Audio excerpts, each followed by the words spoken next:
এই যে নাও। ভাই কত হয়েছে এখানে? 300 টাকা। ভাই আমার কাছে 200 টাকা আছে, আমি 100 টাকা পরে দিয়ে যাব। না ভাই, আপনার মাল দেন তো, কোনো বাকি দেওয়া যাবে না, যা হবে নগদ লক্ষ্মী। আর আমি কারো কাছ থেকে বাকি নেই না এবং কাউকে বাকি দেই না। দেন না ভাই, মালটা আমার খুব দরকার আছে। না না, বললামই তো কোনো বাকি হবে না। আপনার কাছে যে টাকা আছে সেই টাকারই মাল নেন, তা না হলে আমি এখান থেকে 100 টাকার মাল কমিয়ে রাখতেছি। আরে ভাই, আপনার 100 টাকা মেরে খেয়ে কি আমি পালাবো?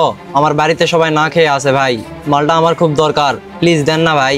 ভাই শুনেন, একটা কথা বলি, আমার দোকানে যে মালগুলা দেখতেছেন না, এগুলা সব নগদ টাকা দেখে না। মহাজন আমাকে 1 টাকাও বাকি দেয় না, তাই আমি আপনাকেও কোনো বাকি দিতে পারবো না। আর আমি বাকি দিয়ে কার সাথে ঝামেলা করে বেড়াবো?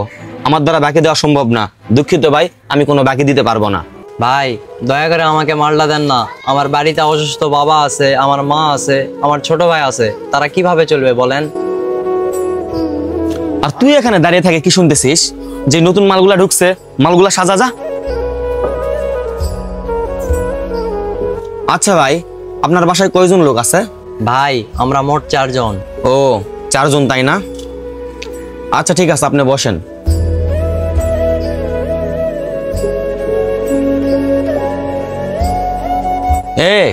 সারাদিন শুধু ফোন টিপলে হবে? একটু কাজও কর।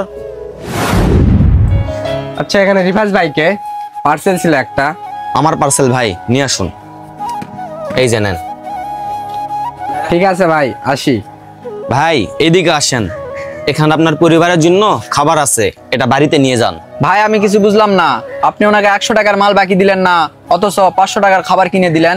ভাই আপনি না বলতেন আজ নগদ কাল বাকি, এইসব কথাগুলো কি সব মিথ্যে ছিল?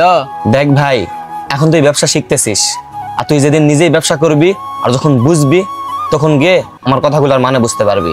যখন ব্যবসা করবি তখন কাউকে দয়া করবি না, আর যখন দয়া করবি সেখানে কোনো ব্যবসা করবি না। দেখ ভাই, আমাদের গুরুজনরা সবসময় শিখিয়ে গেছে, যখন কাউকে সাহায্য করবি তখন তাকে মন থেকে সাহায্য করতে হবে। সেখানে যাতে আমরা কোনো ব্যবসা না করি, তাকে মন খুলে সাহায্য করতে হবে। যখন ব্যবসা করব তখন কোনো বাকি দেওয়া যাবে না, কারণ আজ বাকি দিব কাল ঝামেলা করব, এমনটা তো হয়রানির সম্মুখীন হওয়া যাবে না।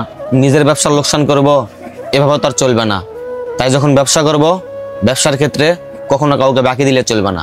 আমার গুরুজনরা আমাকে যা শিখাইছে আমি তোকে তাই শিখাইলাম, বুঝলি তো? আর এই নাও, এই যে এখান থেকে 100 টাকার মাল কমিয়ে রাখলাম, এই যে 200 টাকার মাল নাও, আর 200 টাকা আমাকে দাও। ভাই প্রথমে আপনার কথা শুনে আমার অনেক খারাপ লাগছিল, তাই আপনাকে অনেক ভুল বুঝেছি, কিন্তু এখন আপনার কথা শুনে বুঝতে পারলাম আপনি ঠিকই বলছিলেন। আপনি অনেক ভালো মানুষ, আর আমাকে সাহায্য করার জন্য আপনাকে অসংখ্য ধন্যবাদ।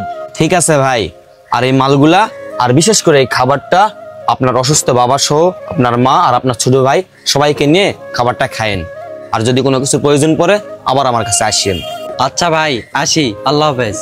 ভিডিওটি দেখে কি বুঝলেন? ভিডিওটির মাধ্যমে একটা জিনিসই বুঝাইতে চেয়েছি, আর সেইটা হলো ব্যবসার ক্ষেত্রে কখনো বাকি দেওয়া যাবে না।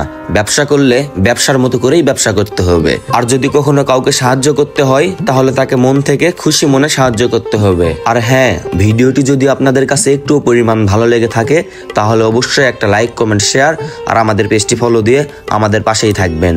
ধন্যবাদ সবাইকে।